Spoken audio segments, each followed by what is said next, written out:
Welcome back to another episode of Picking and Streaming Television. It's your co-commish in the house, looking What's up? What's up? as What's up? dapper as ever, and your commish in the house as well.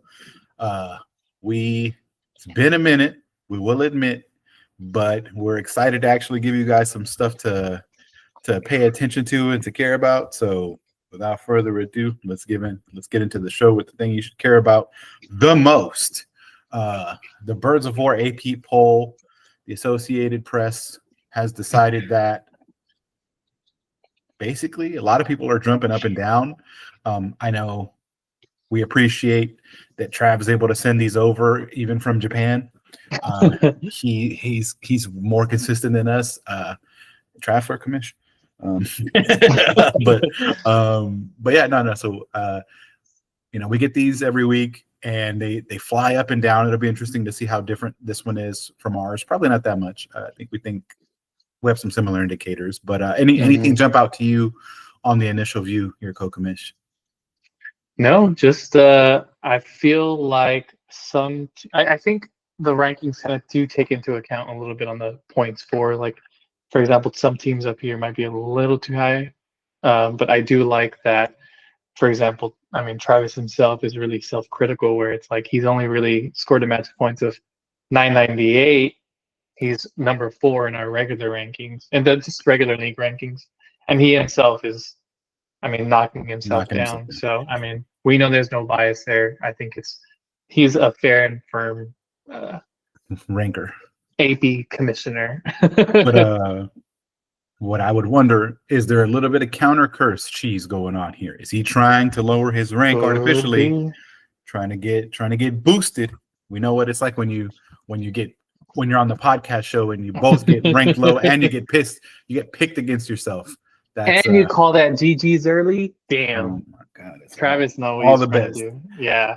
I'm running out of know you gifts. Ours not that different. As you guys can see, obviously, we've got probably the biggest notable change is that we do have Travis in just slightly.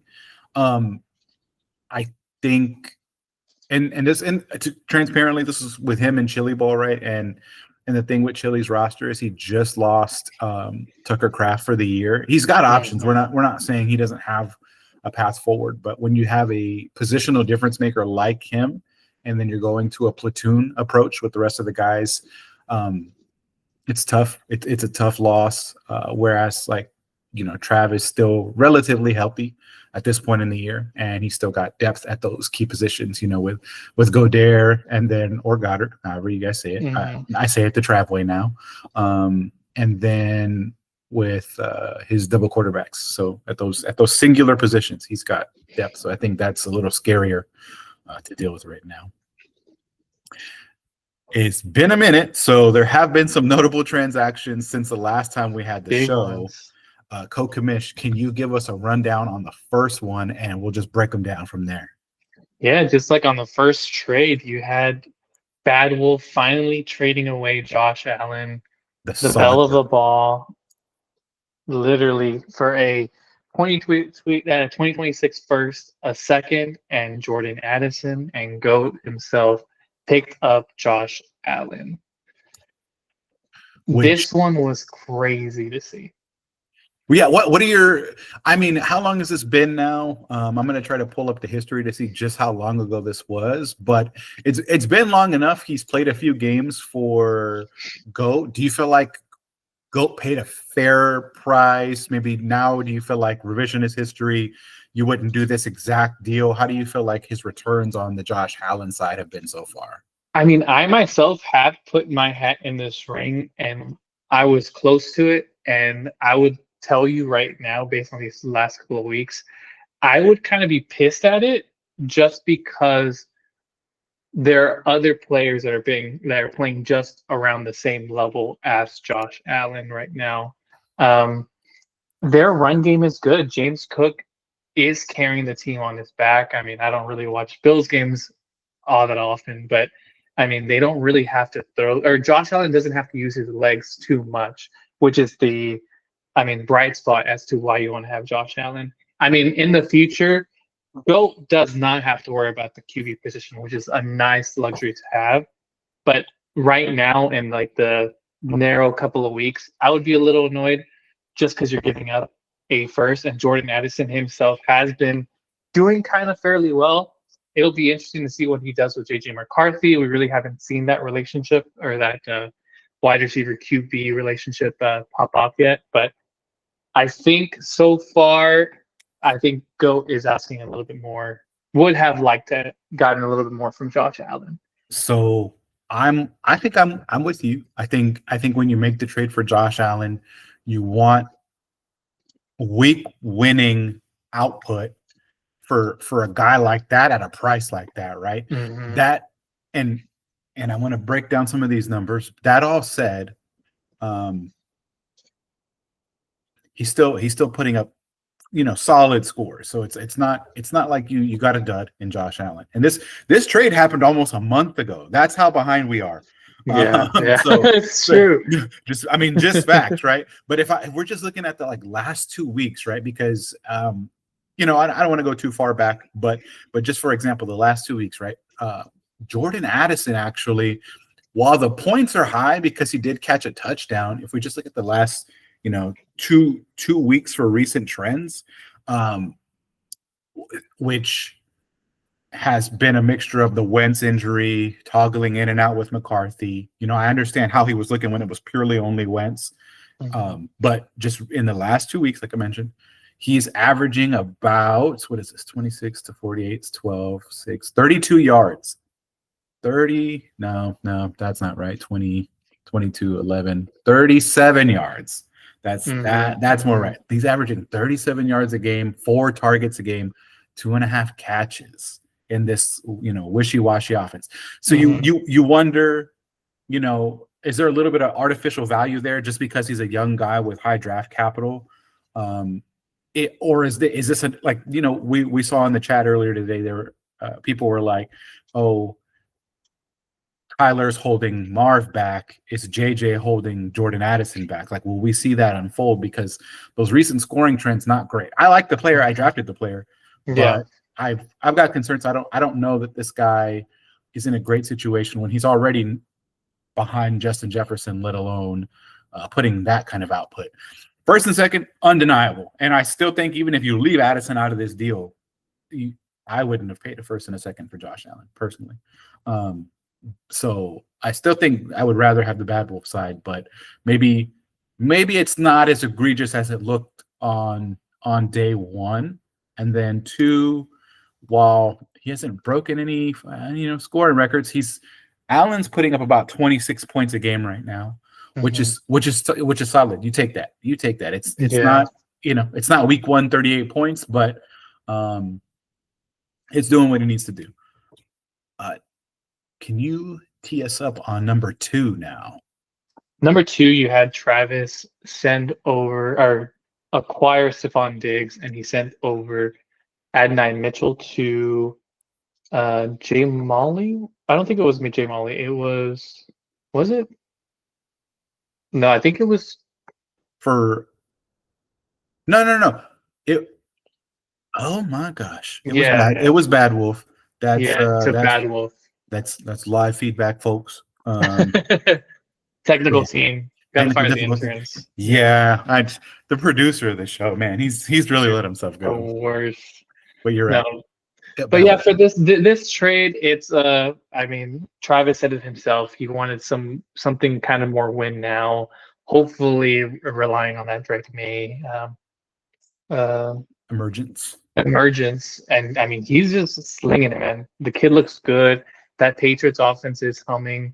But the only thing about that is just Drake May has been distributing the ball fairly well, to get those wins. Yeah. So, one day you'll have DeMarlo Douglas, the next you'll have Booty, and then Diggs, who, caught a touchdown. Is it a trend? Could be. And if so, then, he just fucking won that trade. But if not, then, Downs, I think Mitchell was traded recently. So, this was as of yesterday, right? He was also with the Colts. So that means Downs is the for sure what wide receiver 2 behind Pittman, maybe 1A, 1B. Wide receivers. That's an interesting discussion. I think he's closer to 3 than 1. I think because of Kraft. Oh, not even because of that? No. If we're talking on the Colts offense, Alec Pierce is very involved on that offense. Fair. Yeah. Like he and Downs, Pierce is on the field more, and he gets about the same amount of targets as Downs. Mm-hmm.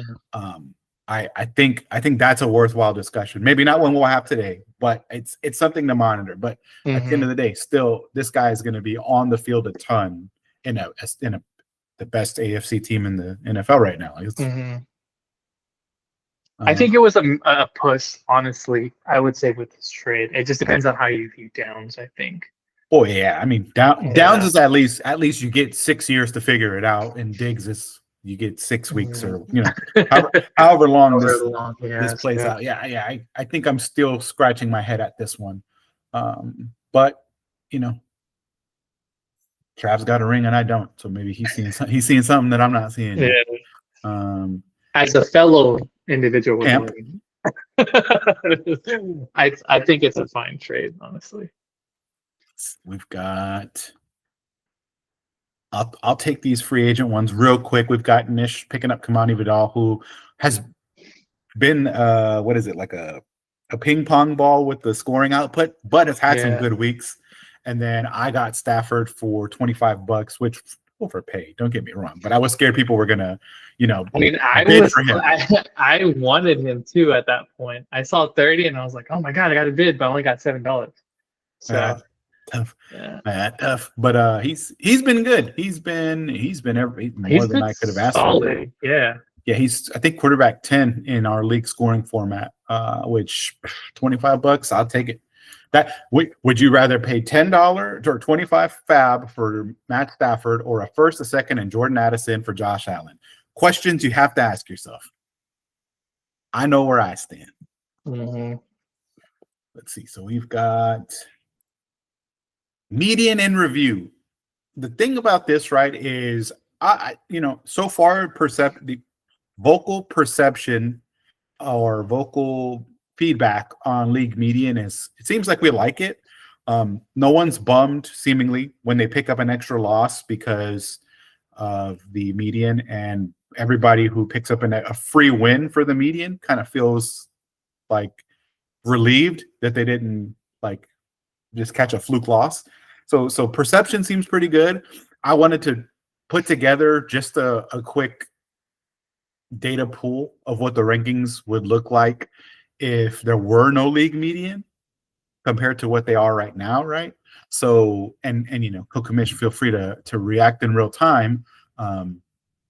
But this is surprising to me on my end. I guess just looking at the very bottom, right? Like Diego's path to playoff this year, assuming he didn't completely tank, it looks way rough with a league median. And I think we had this discussion before where it's like, if you're one of those teams that's just underperforming, you are digging yourself a bigger grave. Yes, especially with league median. It's reinforcing some extremes. I would say that as well, because and I think the part that you're saying, or that's going unsaid, but is in your thought process, is it's surprising because he's got 15 losses with median, but in this configuration, he's only 1, 2, 3, 4, 5, 6. He's only 3 games back from a playoff berth. He's not out of it with all these weeks still. So it's and that's the same for everybody down the line. A couple big differences. Obviously, it's you see Travis, who ranked himself super low. Well, if we didn't have league median, he'd be 3rd place right now, which is a difference of 4. Me, I'd be all the way down at 7 from 4 without the league median. That's crazy. Even my buns, bro. I'd be out of the playoffs right now. Which, I would still prefer to be out of the playoffs, combine my players. But yeah, no, those are a couple of the more interesting ones. I mean, me personally, I am shocked. I'm even at, well, 1, 2, 3, 4. I'd be at 4, dude. Have Yeah. you seen my points for and points Did I, against? I It's just saw you drop crazy. 180, dude. I was there. I seen it. I'm just like, if it wasn't for league median, I'd be so fucked. Yeah. Or if anything, it'd be like, dude, this is BS. Like, why am I 5-4? Yeah. And instead, we're a couple of Yeah. playoff contenders right now with the median helping us stay up. I mean, you in particular, you're looking at a bye. Like Yeah. you're 100, almost 200 points above Josh for the bye. So like you're in your own driver's seat right now, thanks to one league median and two, you're just good management skills. But yeah, no, so just something for you guys to look at. We opted for try a league median. Some people felt like maybe it was fun. Some people felt like maybe it would help actualize rankings and create some what's the word I want? Like disparity between the upper class and the lower class, for a lack of a better way of saying that. And I think that is the case, because I think we do have some more clear tankers, and that helps. That helps a trade market. So it's an interesting view, and I definitely One went more backwards. thing. Oh, go ahead. We did add the fourth round, and this will That be too. interesting to add, right? The fourth rounders. Oh my A God. lot of the people that I got, in like the third round, let's say, or not Waivers, through free yeah. agency, through waivers, right? Like I think I got Fannin, for example. I probably wouldn't have been able to pick someone like that up to help me get to where I'm at right now if it wasn't for the fact that we had only 3 rounds. So it'll be interesting to see what someone like Diego, Lil Chubb do with that extra pick. would do with that extra pick. Yeah. So yeah, interesting. I would bet they'll draft some dumb shit. I'm just kidding. Dude, Estima left me fucking Jackson Dart, and he's carrying my ass too. Yeah. I can't believe you just had him on the. You forgot Shador. Said nothing, bro. I could have had the high score this week. Let's see, matchups and pick'ems. Well, we'll run through this. I think you guys, you get it. Kokamish, you can take odds. I'll take evens, and we'll just run through these pretty quick. You guys get the drill. Like you see the projections. We're looking at your starting lineup. We're just going off of what we think is going to happen. Go ahead, Kokamish. Well, this is an interesting one because Tony loves that reverse curse. So I mean, for him to pick himself, he's definitely that confident. A, B, I think it really comes down to health. You see a lot of questionable tags with Cook, Barkley, Wilson. I think it's between Barkley and Wilson. We haven't really heard much on who's going to be or who's starting or not. Judkins is also kind of injured.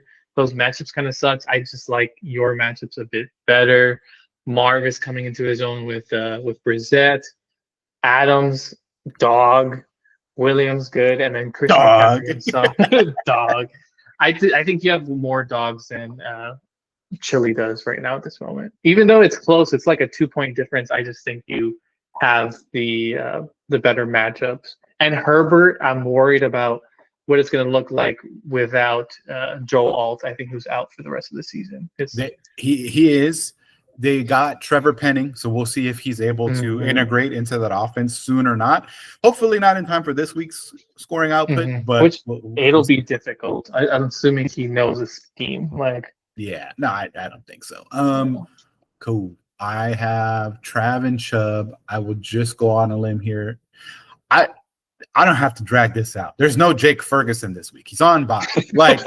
This is the easiest fade of the season. I'm sorry that Ferguson's on bye. I hate that for you, and you'll be able to play JT Sanders, who's he every once in a while he flashes. I like that guy. He's a good player, but no Ferg, no shot. So we're just gonna keep that simple. On the other side, Trav, no Mahomes and no CD, but he has Hurts, AJ Brown, and Devontae Smith coming in off of their bye. it really comes down to depth, and No, it just comes down luckily to Ferg. Travis has the better depth. It's just Ferg. If Chubb had Ferg, I'd go Chubb. I mean, Pickens is like a top 10 receiver. He's also out. No, I'm not worried about it. He's also gone. Yeah. It's just Ferg. Just Ferg. Ferg delicious. All right, what about that Jay Moley and Super Mario Bros? This one, I don't think anyone has like any notable buys. I mean, Dak Prescott is on buy, so I mean, he kind of has to start Penix against Indianapolis Colts. I don't love that. It's just Jay Molly's going to take this one, really. I mean, he has the better running backs, better wide receivers. It's a push on the tight ends, depending on who goes off, but there's nothing really much to say here in terms of this matchup. You also have the Wandale against Chicago stack, or against the Bears. Whoops. You want to have players that are against the Bears. That's more technical difficulties. I was just trying to look up. I think the Colts are who got Sauce Gardner, right? Yeah. So right. That'll be interesting. Yeah. Drake London. I didn't even think about that. Well, Drake London and Penix, right? So you're just wondering how. I'm so curious. I might watch that game. I'm so curious how big a difference that guy makes. That'll be interesting. That's what happened. I got us out of slideshow mode, and now everybody can see the. How do I go back to slideshow mode, boys? What's Soap Hub in there? So, I thought I left that in incognito. All right, let's see. Let's go back to where we were. Sorry for that, folks. All right, we got. I got Bad Wolf in. He co-commissioned himself. Bad Wolf's going to try to put down a bad lineup. He's got too many good players with Mercado and ETN. He's struggling with putting a bad lineup in, dude. He's averaging at least 110, I think. His team's too good. He might be in trouble. I'm gonna say though, I'm not confident Puka is gonna play a full snap load. Yeah, that'll be and Bowers has been just nuclear right lately. So I'm gonna say you pull this out. Those were the two key factors. I think there's some, there's a little bit of like how do I say? He can keep it close at some positions, at quarterback, at both running backs actually, just because of the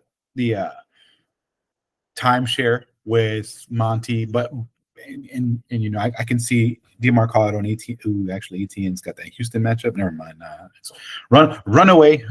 Bad Wolf's gonna get what he wants. He's gonna get 2 losses this week. And last but not least, can you give us that juicy matchup of the week? Yeah, you got Go against Nish. Gonna expose someone, maybe. Really, you got Josh Allen, Caleb Williams against the Giants. I don't know if I like Williams' chances against the Giants. I mean, we have Nish here. A couple bright spots. I mean, you got RJ Harvey, Jake. He's playing both RBs. Interesting move, Cotton, but overall, I just think you have Jonathan Taylor. I don't love anyone in Nish's team that could potentially be a difference maker against Goat. You have Goat having to play Zacchaeus, but I mean, and you have Leggett. A push and Leggett. And in that same movie, Ouchtown Population U, bro. Wow, but I still think JT can easily just carry. Jay Allen and JT can easily just take it.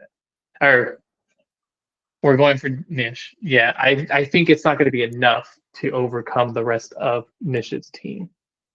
All right. And that's going to do it. Happy to bring you guys another episode. I have this backseat slide in just to remind you guys of something we were doing earlier in the year.